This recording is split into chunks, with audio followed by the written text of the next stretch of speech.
Ya, lalu apa sebenarnya yang bisa dilakukan keluarga atau orang-orang terdekat sehingga tidak ada lagi narsistik, kemudian juga bisa tidak ada tindakan-tindakan seperti ini, flexing dan hingga juga berujung pada tindakan kekerasan?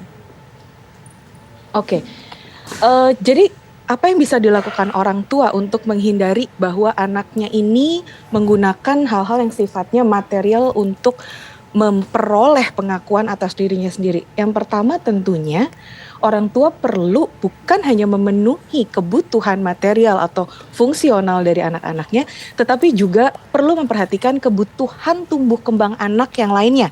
Misalnya dukungan sosial emosional. Seberapa sih orang tua kenal sama anak-anaknya? Seberapa orang tua merasa dekat atau membina hubungan yang baik dengan anaknya, misalnya seperti itu.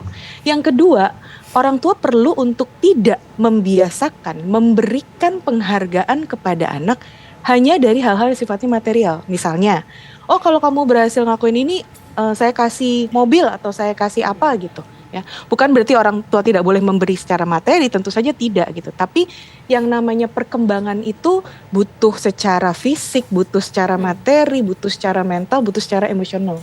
Jadi bukan hanya fungsionalnya aja, bukan hanya materinya saja, tapi juga pengakuan diri anak sebagaimana dirinya. Itu yang perlu untuk ditanamkan orang tua, bahwa apapun prestasimu, apapun yang pencapaianmu, kamu tetap anak kebanggaan kami, misalnya seperti itu.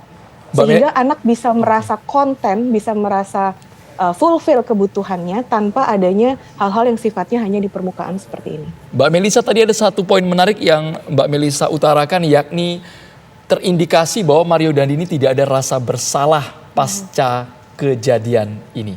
Kenapa sampai bisa muncul hal tersebut, Mbak? Indikatornya apa, Mbak, ini, Mbak? Ya, sekali lagi saya hanya melihat dari tayangan yang sudah viral ya.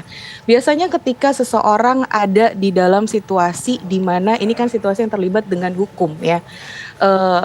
Apalagi perbuatan yang dilakukannya ini sangat mengancam bukan hanya keselamatan saja tapi juga nyawa gitu. Seorang anak yang usianya jauh lebih kecil daripada dia dan postur tubuhnya juga jauh lebih kecil gitu. Tapi ketika situasi ini coba untuk ditampilkan ketika konferensi pers, saya melihat posturnya dari yang bersangkutan ini masih menunjukkan postur bahwa seperti seorang yang tidak menunjukkan rasa guilty gitu, melainkan sebagai ya I think I'm still powerful and then so what gitu. Makanya kan kita melihatnya dagunya sedikit mendongak gitu. Saya memang bukan pakar mikroekspresi, tapi dengan video-video yang ada ketika seseorang sudah tidak berdaya, kemudian masih dihujani dengan pukulan-pukulan seperti itu, jelas sekali bahwa di sini nggak ada empati sama korban. Ya, Mbak Melisa, ini bisa dikategorikan ada gangguan kepribadian kah karena tadi bersikap angkuh, kemudian kurang empati dan lain sebagainya? Untuk mendiagnosa kita tidak bisa melakukan itu tanpa pemeriksaan psikologis yang lengkap gitu. Makanya tadi saya katakan bahwa statement ini hanya berdasarkan hal-hal yang memang sudah ada di tayangan, sudah ada di publik gitu. Tapi apakah statement ini 100% benar atau menjadi diagnosa? Bukan. Itu sangat perlu untuk di cross check kembali. Baik.